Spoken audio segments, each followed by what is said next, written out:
หมอยซุงค่าหมอยซุงปีใหม่ใต้ซอยหนึ่งปากปลายเศร้านี้ในตอนในเดี๋ยวเนาะพี่น้องเฮาคามารับถ่อมด้วยข่าวเงาปางป้อยห่มจมรับตอนปีใหม่ใต้อันจัดเฮ็ดดีเมืองลาเนี่ยค่ะเลือเซนั่นก็ได้ย้อนมาปันตั้งหันถึงแลอบโอ้เกี่ยวกับเลลองเมืองลาอีกหนึ่งว่าหนังไหนค่ะออนตั้งเปิ้นได้ก็เฮาคามารับถ่อมด้วยขับหมายค่ะเนาะปังป้อยห่มจมรับตอนปีใหม่ใต้ซอยหนึ่งปากปลายเศร้านี้ที่เมืองลาใน จัดเฮ็ดตั้งแต่วันที่16ต่อถึงวันที่20เดือนธันที่11ปี2025เนี่ยค่ะก็ได้เลยว่าจัดเฮ็ดอยู่หลายๆวันเฮ็ดให้ค่ะเนาะ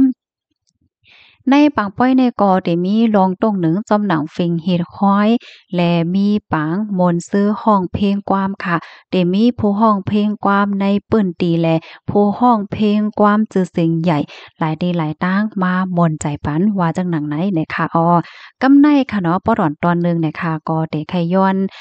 อบโอ้แลปันตั้งหันถึงเกี่ยวเลยลองปางป้อยอีกหนึงเนี่ยค่ะเนาะพี่น้องค่ะหลายๆก็มีความถามค่ะเนาะว่า ปังป้อยเน่หรือจัดเฮ็ดอยู่5ปังป้อยในเอ่อเป็นคือเป็นหาพ้องกว่าจังหวะเฮ็ดไหนเนาะในตอนในเขาใส่หมอหอมได้ก็ไขย้อนปันตั้งหันถึงว่าปางป้อยอันว่าในค่ะเนาะเพราะว่าเฮาคาจัดเฮ็ดตีในในวานในเมืองอำนั้นในเปิ้นที่เฮาเนี่ยจึงมันมีพรหลีตั้งหนำตั้งหลายเนี่ยค่ะมีพรหลีจึงหือไหนข้อที่1เนี่ยค่ะเพราะว่าเฮ็ดมาปังป้อย1ปางเนี่ยค่ะนะ มันไหนก็ไหลๆเสียเงินตั้งหนำตั้งหลายเนี่ยค่ะเนาะว่าจะเป็นในตอนหางแฮนอ่าเข่งห้าอำนั้นก็หางแฮนป้ายหางแฮนหมวกว่ากูสำแสนเปิงค่ะเนาะมันไหนก็เลยจะจ่ายเงินต้องตั้งหนำตั้งหลายเพราะว่าฮอดถึงมาปางป้อยยาวเพราะว่าในจึงไหนก็ได้มีพ่อค้าแม่ขายเนาะเปิ้นก็มาขายแหน่เนาะกวนอันเปิ้นมาแอวป้อยเปิ้นก็มาซื้อว่าหังว่าเฮ็ดจั่งใด เพราะว่ามาก็ลองจัดเฮ็ดปังป้อยอันว่าในเลอเซว่าปันตั้งเกี่ยวตั้งมนต์ตั้งซื้อเฮ็ดให้พี่น้องหลายตีหลายต่างไล่มาโฮบโทบกันไล่มาเกี่ยวมามวนเหย้าแหน่มันยังเป็นตอนที่ว่าเฮ็ดให้ป้ายมักมีแน่ปั่นไหลหลีเฮ็ดจังได๋ค่ะเนาะตั้งไทยเขาได้ฮ้องว่ากระตุ้นเศรษฐกิจเฮ็ดให้นั่นขนาดเนาะก็ได้เฮ็ดให้กลกลืนเงินคอนเฮ็ดจังได๋หั้นนะเพราะว่ามีปางป้อยไหนก้นหวานเพิ่นก็ได้อยู่เฮิรนไผเฮิรนมันค่ะเนาะ เฮ็ดกินว่าส่องเฮ็ดจังไหนป้อว่ามีมาปางป้อยเนี่ยจึงก้นในในวานเนี่ยเปิ้นก็จังเฮ็ดข้าวมนต์ค่ะเนาะตั้งกินตั้งย่ำมีเสือโคก้นที่เปิ้นเย็บโคเย็บหางว่าจังไหนเปิ้นก็จังมาขายที่ในปางป้อยให้เนี่ยเนาะเฮแลก้นต่างที่ต่างตั้งป้าเจ็มก้นมาแอวป้อยเปิ้นก็หำมาซื้อเนี่ยมันเฮ็ดให้ซื้อๆขายๆกันเฮเกี่ยวๆม่วนๆเงินก็ปั่นปึ้นดีก็คืนใหญ่มันเป็นไว้เฮ็ดไหนอันนี้เป็นตอนลีค่ะเนาะ เฮแลเพราะว่ามีคนต่างที่ต่างทางมีคนต่างเมืองมาแอวแหล่และจังไดก็มันก็ยิ่งแค้นเฮ็ดให้เปิ้นเอาเงินได้มามาจ่ายในในหวานในปื้นตีเฮาเฮ็ดให้ค่ะก็เปิ้นนั่นแหละพี่น้องค่ะฟังด้วยค่ะนะบางที่บางต่างบางเมืองได้เปิ้นก็เตจัดเฮ็ดป้อยป้อยอันหนึงยาป้อยอันหนึงและเพราะว่าได้มีลองจัดเฮ็ดป้อยเนี่ยเปิ้นก็ปันเฮ็ดกำแถมปันเฮ็ดว่าสว่าเฮ็ดไหนก็เพราะว่ามันได้เฮ็ดให้ป้ายมักมีลองกล้าลองขายลองซื้อลองขายได้มันปั่นมันตรงเฮ็ดให้นั่นค่ะน่ะเนาะ อันนี้ก็เป็นพรหลีตอนหนึ่งให้ไหนคะเนาะฝ่ายหนึ่งก็เป็นการรักษาฝิ่งหิดห้อยอันมีมาและจังได๋เนี่ยค่ะเพราะว่ามานะพรมคมก็ตั้งหันถึงส่วนตัวค่ะได้ปางป้อยอันว่าได้จัดเฮ็ดในหลีสังว่าจัดเฮ็ดในวานเปิ้นตีในวานในเมืองเฮาเฮ็ดได้เนาะค่ะพี่ๆน้องๆเฮาค่ะต่างก็ต่างก้นค่ะโลซ้ำหันถึงจึงหือพวงในค่ะเนาะก็ปันตั้งหันถึงมาแลอยู่ในค่ะนะ เฮแลปึ้นตีอันปีๆน้องๆเฮาคาอยู่นั่นค่ะลูกซ้ำเป็นจังหือพวงจอนจัดเฮ็ดคาหือไหนเนาะอันนี้เป็นตอนหนึ่งค่ะ ย่อก็แทงตอนหนึ่งแค่ย้อนมาอบโอ้พี่น้องเฮาคาค่ะเนาะจอมหนังตีอันไล่เฮียนฮู้มาเหี่ยก็ไล่ถ่อมผู้ฮู้ผู้หันเขาเปิ้นอุบแหนเปิ้นไข่แหนนั่นขนาดเนาะก็เปิ้นหังเลยว่านั้นไหนบางพอมังไล่เฮาคาเนี่ยก็แต่แก้ๆหันมีกวนหมังเกาะหมังจื้อหมังเกาะหมังก้นค่ะเนาะเปิ้นเนี่ยก็เตใกล้ว่าเฮียงเมืองล้านเนี่ยเป็นนั้นเป็นไหนบางก็ก่อเซก่อในเฮียงแหลมใจความใต้อำนัดความใต้หังเฮ็ดให้เฮาคาเนี่ยก็ได้หัน แม่นตั้งน้ำในค่ะเนาะมันก็กว่าปันตั้งหันถึงต่างเจ้อต่างเมี่ยวในยุ่มอย่ามาพี่ๆน้องๆเฮาค่ะได้หันแม่นอยู่ให้ได้นั้นขนาดเนาะในตอนในอันที่คักแค่ลาดได้ก็อ่อนตั้งสู้ในแค่ลาดว่าข้าวใส่มะขามได้ก็จะเลยว่าอยู่ฝ่ายไหลเนาะนั้นก็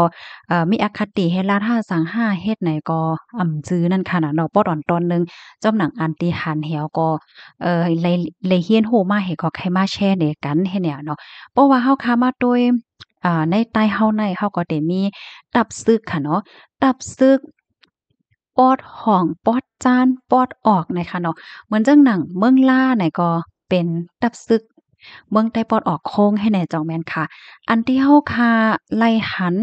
เมืองล่าค่ะเนาะเพราะว่าเฮาคามาโดยเมืองล่าเนี่ยก็ได้เลยว่าคืนใหญ่ไหมสูงค่ะเนาะก้นหวานก้นเมืองอันอยู่ไว้ในหวานเปิ้นตีเนี่ยก็ไล่อยู่สากัดเย็นเจ้าแม่นค่ะไล่ปลายเพไล่ปลายซึก ทางห้างเฮ็ดกินหากินเลี่ยงต้องจ้อมหนังนาการไผมันก็เฮ็ดการสวนการหน้ามันก็เฮ็ดการค้าการขายมันก็เฮ็ดการป้ายมักมีจ้างเฮ็ดสร้างหากินเลี่ยงต้องไหลหนังกัดๆเย็นๆในอันในขณะแต้นที่เฮาคาเตมีใจแค่กว่าเซเน่แหนเฮาคายังหลีเอากลุ่มมวลแลข่มจ้มๆลูกกว่านจังว่านั้นค่ะก็เบิ่ห้างในมื้อเหลียวในค่ะนะก้นเมืองใน ไผๆก็ค่ะไลไลอยู่กัดอยู่เย็นค่ะเนาะย่าเพซึกไลปลายเพว่ะสังว่าเจิ้นนายให้ในนั้นค่ะน่ะกำในค่ะได้แค่ย้อนไข่ในเทียงค่ะเนาะเพราะว่าเฮาค้ามาโดยเมืองลาเนี่ยค่ะนะเอ่อลอ